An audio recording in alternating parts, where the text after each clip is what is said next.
Well, classes at the University of Utah went online for the evening, and up in Logan, campus closed down early because of the storm. And that's where we find news specialist Aaron Cox. And Aaron, wow, a lot of snow up there today.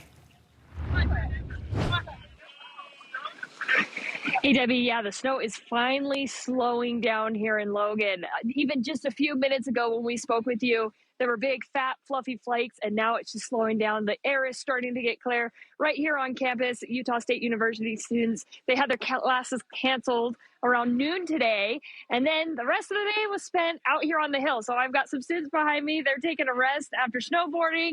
We have sledders. We've had skiers. We've had even students wear garbage bags. Okay, I've never seen that before, and they said it works. So we've had everyone going and working as class has been out, but snow coverage has been good. The roads are clear, doing well. I did speak with students earlier today who had their classes canceled. Here's what they had to say about the conditions earlier. It's really windy, cold, white. You can't really see. There's not a lot of visibility. It's just like a blanket of snow. I think the wind's blowing and stuff, so like you can't really see anything in the distance. Now, again, that snow is clearing up here. The roads are a lot more clear. The air is a lot more clear. And you can see class is going to be back in schedule tomorrow. So I'll know who's been doing their homework out here or been out here on the slopes. We'll send it back to you guys.